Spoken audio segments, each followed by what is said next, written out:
Streaming from Oklahoma's own digital studio, this is OSU Football Update, brought to you by Bronze. Well, hi, everybody. Thanks for tuning in. It's another Cowboy podcast, and we have a special guest this week to help preview the Arizona game. Let me name the ways that he is special. Well, he's going to be the television play-by-play voice for the game with OSU at Arizona on Saturday. He's also the radio play-by-play man for the Los Angeles Rams, and he's a KOTV News on 6 alum. JB Long is with us here. JB, thank you so much for carving out some time. John, thank you for introducing me to Oklahoma State, to Sweet Tea, to all the wonderful things that Boone Pickens Stadium had to offer almost 2 decades ago. My career ambition was to make it back for a game while Mike Gundy was still the head coach. Unfortunately, that did not happen, but nonetheless, I'll be happy to be reunited with you this week in Tucson and again next week in Stillwater. Yeah, this is this opportunity for you just to get some of the this stuff out of the way. Not out of the way, like it's not important. Get it out of the way. The expansion of, we first saw it, I think, in college basketball, where all of a sudden all these different outlets, every game's on TV now, and it's kind of spilled over into television, right? Yeah, especially in the Big 12, when you think about all the different platforms that Big 12 basketball will be on this coming season and moving forward. We've seen it in football. TNT Sports, I think your audience will be blown away with the production value.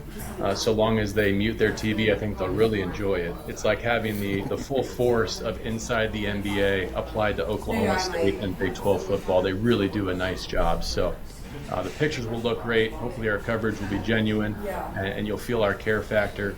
And it'll be nice to have the Pokes here back-to-back on the road and then home next week against Houston as they go through a time of flux, let's say. No question about that. And again, for people who not aware, JB, was it 2 years? How long were you with us before you hit the stratosphere? I arrived the week after Tiger Woods descended on Southern Hills. So what would that be? The end of the summer of 2007. And I think 2 years later in 2009, I moved on to Tampa, Florida. But as you know, you were one of my mentors and have taught me a lot about this line of work and life and parenting and football. And so I'll forever be grateful for you allowing me to ride your coattails to Stillwater for a lot of those Monday press conferences and giving me the opportunity to ask some questions and do some stand-ups and sharpen my skills, because heavens knows I had no idea what I was doing then, and it's debatable whether I even do now. Well, now, almost everything that you said just then was true, except for the very last part, for sure. Because you came in ready to go, very sharp, and I'm not surprised by the success that you have had at all. And since you mentioned family, wife, a couple of kids. That's right.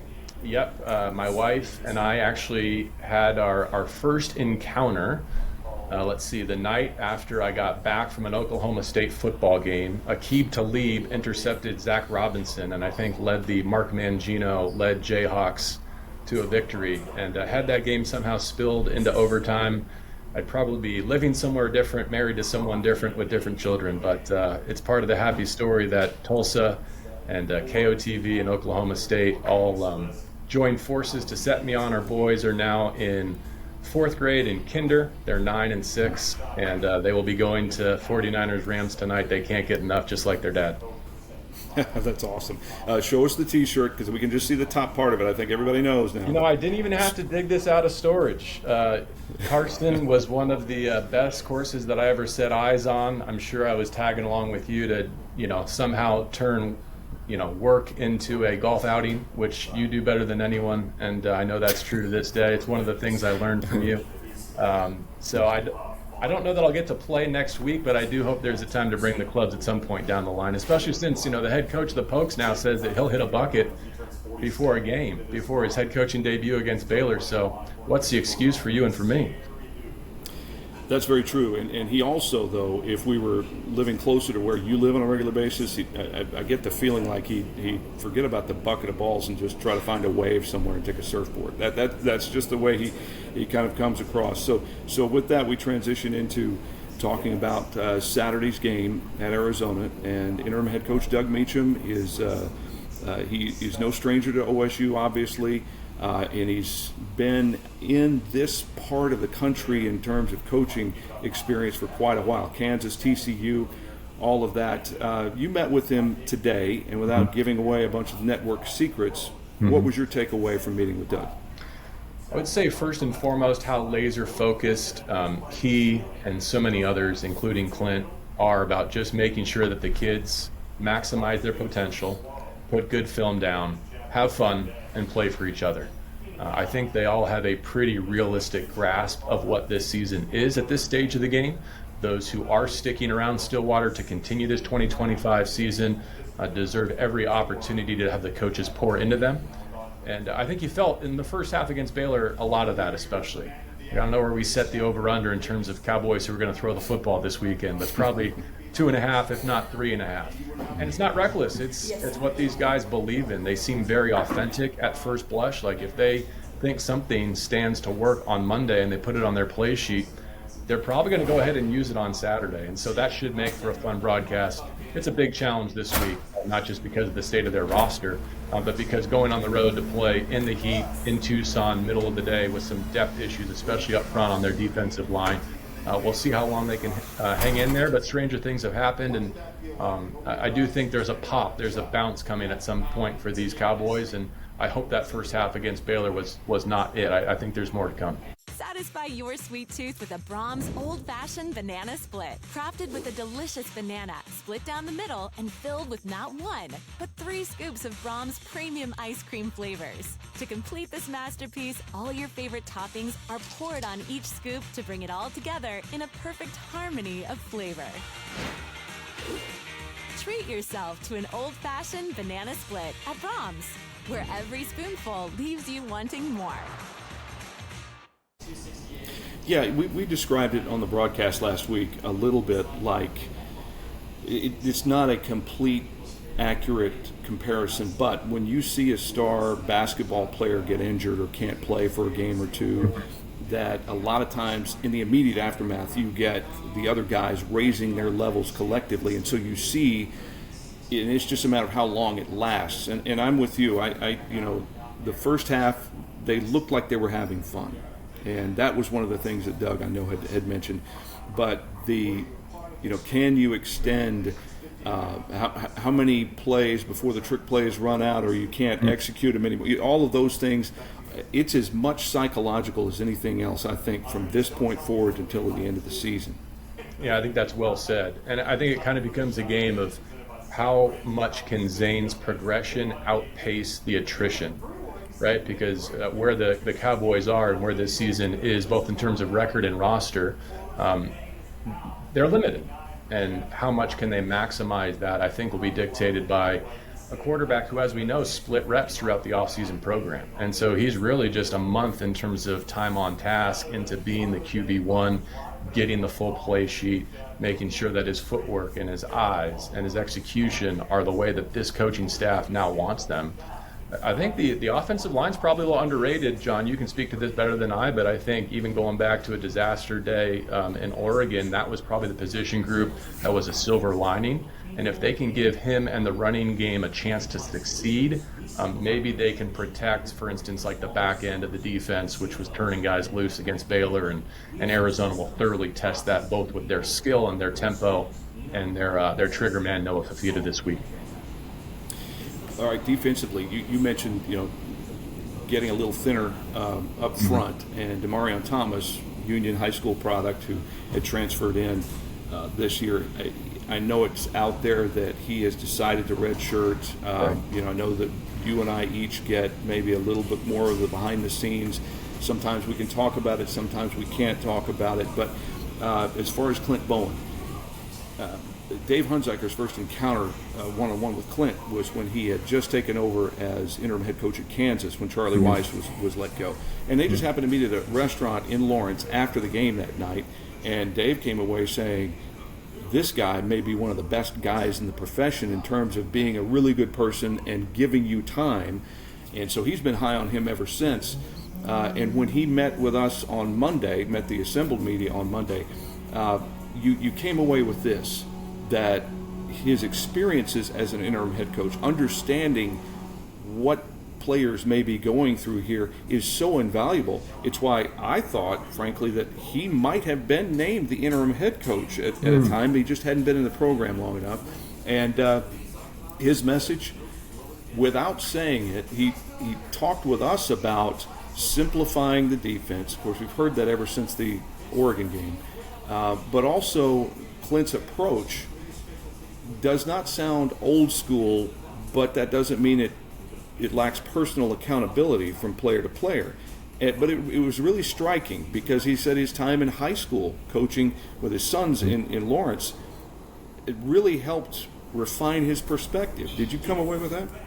Yeah, I mean, I think the high school point is a poignant one, because there is an element to this season now that becomes about playing for your brothers, playing for your teammate, playing for your university, playing for your future, playing for the love and the passion of the game. He's been burning it from both ends. He says his sleep schedule's been about 1 to 5 in the morning so far this week. He is pouring everything he has, not into this audition for his coaching future, but in terms of the players on the roster. I know he really likes the Mike linebacker. I think that's probably where everything starts for this defense this week. You know, Brian McCoy Jr., he says he's like a robot, a machine. He could go 100 snaps if he needs to in the Tucson Heat. But one of the points that I think you raised that he really echoed is, for us to be successful on defense this weekend, the rest of this season, we have to celebrate each other. This has to become no longer about me, how much I'm getting compensated, how many snaps I'm getting this weekend, what my opportunity might be next year. This has to be about, oh, you need me to come off for 5 plays so that this depth piece can show something, can display his superpower, can give me a breather. I'm going to be happy about that. And I'm going to take that breather and be ready to come back in and plug back in and be a better player for this team. So unfortunately, because of the state of affairs for Oklahoma State, this is a little warm and fuzzy. This is a little wishy-washy. It's less X's and O's than you and I are used to at this level of competition. But again, I do think he was an intriguing choice for this moment in time, especially because he knows the offensive players for Oklahoma State better than he knows the defensive players, because of his role as an advanced scout and looking at the game through that lens for the first month of the season for OSU. Yeah, and battling with his ear. I think my ears were defective, but now we're fine. He talked about the scheme. As we talk about X's and O's, Todd Grantham, 4-2-5 with his own twists on it. And there was always some concern, because the phrase eye discipline kept coming out of every post-game thing, that the eye discipline wasn't where it needs to be. That can suggest that what you're being asked to do back there might be a little too complicated, but then it may not be giving the players enough credit for knowing things.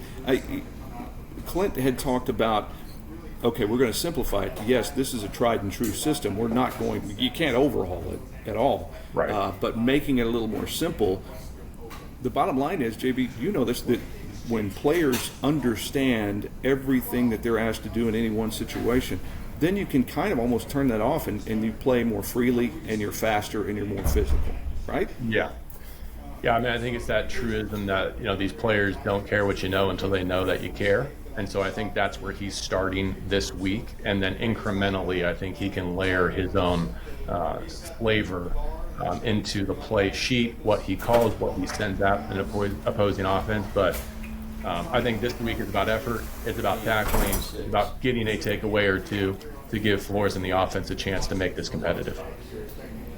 All right, let's talk about Arizona and what you know about them. You mentioned Noah Fafita, obviously a quarterback that he can hurt you with his feet. You know, he doesn't have McMillan there anymore as a bailout. I'll throw it up and he'll go get it, and he'll have 400 yards receiving or whatever.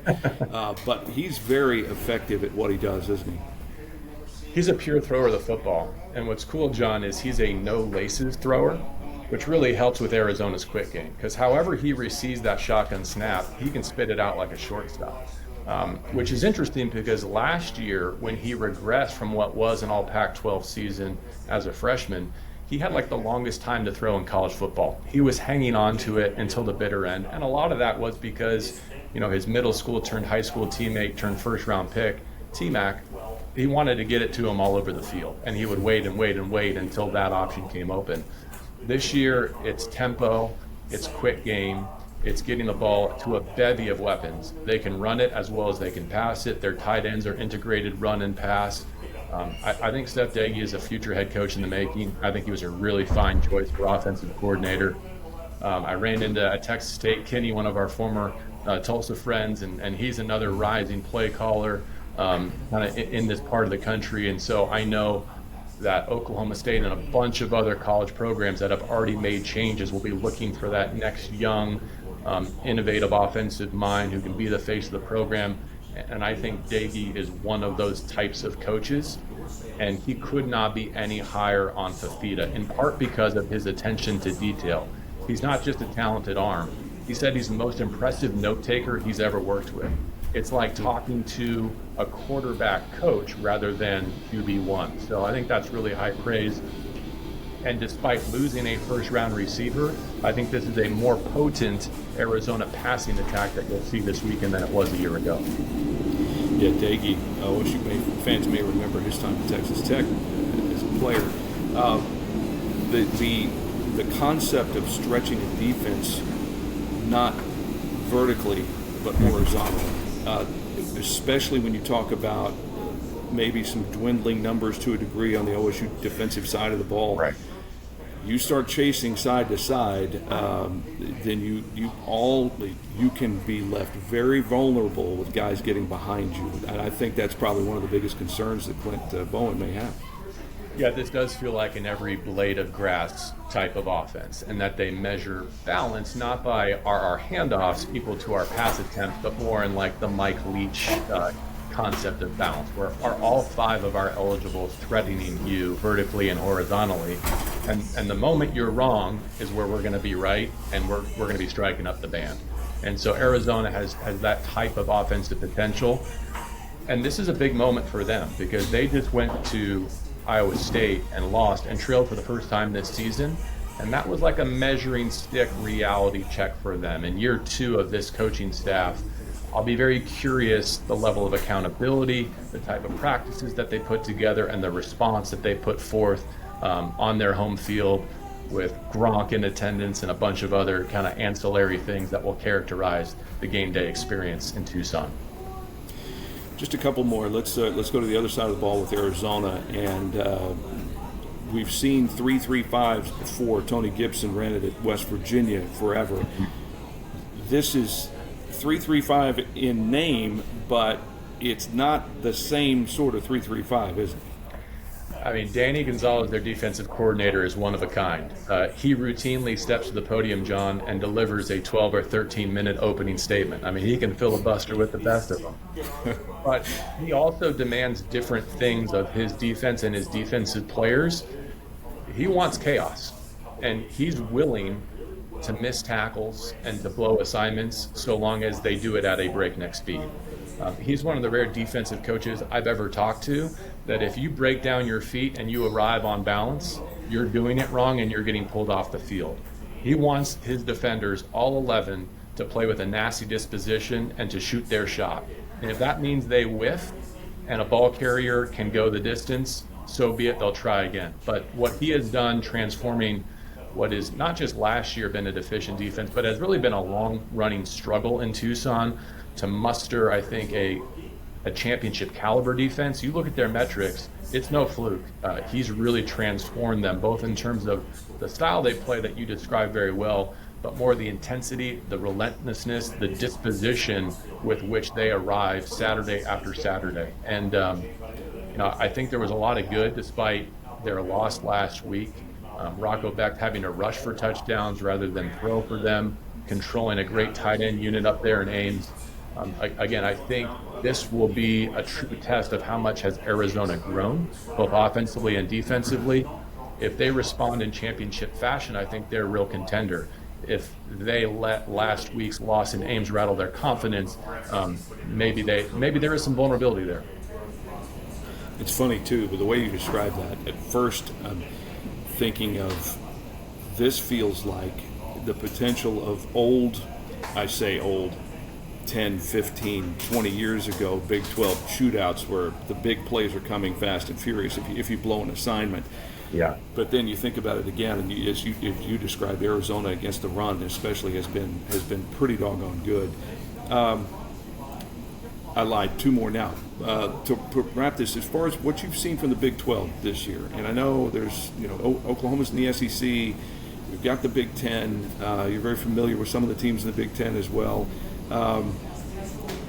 What are you seeing from the Big 12? I mean, how strong is the league?